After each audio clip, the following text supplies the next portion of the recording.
தொடர்ந்து அதாவது ஜம்முவின் சில பகுதிகளில் தற்பொழுது இயல்பு நிலை திரும்பி இருப்பதாக மதி அவருடைய தகவலை பதிவு செஞ்சார். அதனுடைய காட்சிகளையுமே நம்மளால் பார்க்க முடிகிறது. குறிப்பாக ஜம்முவில் இருக்கக்கூடிய பாரமுல்லா மற்றும் அக்னூர் போன்ற பகுதிகள் எல்லாமே நேற்று இரவு கடும் ஒரு பதற்றமான சூழல் இருந்தது.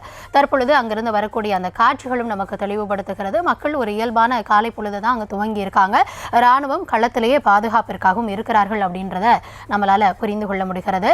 மதி, தொடர்ச்சியாக இந்தியா பாகிஸ்தான் இரு நாடுகளுக்கு இடையிலான பதற்றம் உலக நாடுகளும் உற்று கவனித்துக் கொண்டிருக்கின்றன. நேற்று இரவே கூட இந்த தாக்குதல் எல்லாமே தொடங்கின உடனே நம்மளுடைய வெளியுறவுத்துறை அமைச்சர் அவர்கள் பல்வேறு குவாட் கூட்டாளிகளாக இருக்கட்டும், இன்னும் பிற நட்பு நாடுகளுக்கு தொடர்பு கொண்டு கலந்து ஆலோசித்ததாகவும் விளக்கத்தை வழங்கியதாகவும் கூறப்படுகிறது. அப்படி இந்த மாதிரியான ஒரு போர் பதற்றம் இருக்கக்கூடிய சூழல்ல உலக நாடுகள் யாருக்கு ஆதரவாக எந்த பக்கம் இருக்காங்க, நடுநிலையா யார் இருக்காங்க, இது போன்ற விஷயங்களையும் நம்ம உற்று பார்க்க வேண்டியதாக இருக்கிறது.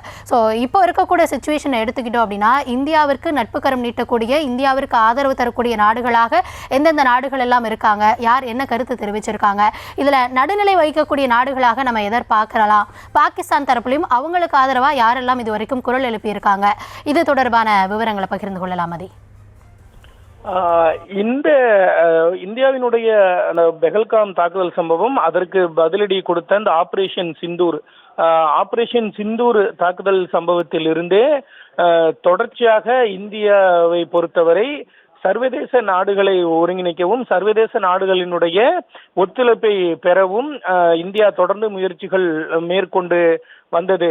குறிப்பாக ஒவ்வொரு சம்பவம் தொடர்பாகவும் டெல்லியில் ஆலோசனை கூட்டம் நடைபெற்ற, அதாவது பல்வேறு நாடுகளினுடைய தூதர்களை அழைத்து அவர்களிடம் என்ன நடந்தது, எதற்காக இந்த ஆபரேஷன் சிந்தூர் நடத்தப்பட்டது என்ற தகவல் தொடர்ச்சியாக தெரிவிக்கப்பட்டது. அது மட்டும் இல்லாமல் ஐநா பாதுகாப்பு கவுன்சிலில் உறுப்பு நாடுகளாக இருக்கக்கூடிய நாடுகளினுடைய தூதர்களையும் அழைத்து இந்தியா இது போன்ற ஒரு தகவலை தெரிவித்தது. எதற்காக இந்த தாக்குதல் சம்பவம் நடத்தப்பட்டது, இந்தியாவினுடைய பதிலடி என்னவாக இருந்தது என தொடர்ச்சியாக சர்வதேச அரங்கில் தங்களது நிலைப்பாட்டை தெரிவிக்கக்கூடிய ஒரு நடவடிக்கையை இந்தியா தொடர்ந்து மேற்கொண்டது.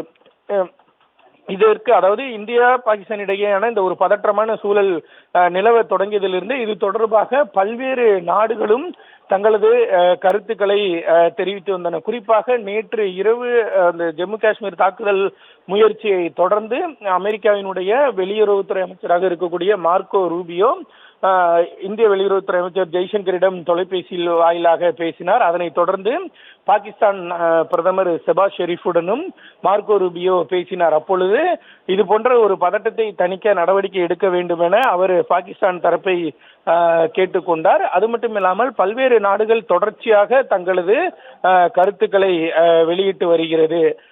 France, Italy, Malaysia, China, Japan உள்ளிட்ட அனைத்து சர்வதேச நாடுகள், ஐரோப்பிய யூனியன் உள்ளிட்ட அனைவரும் தங்களது கருத்துக்களை தெரிவித்து வருகிறார்கள். அவர்களினுடைய அந்த பெரும்பாலான நாடுகளினுடைய அந்த கருத்தில் இருந்தது என்னவென்றால், இந்தியா அதாவது தீவிரவாதத்தை எந்த விதத்திலும் ஏற்றுக்கொள்ள முடியாது.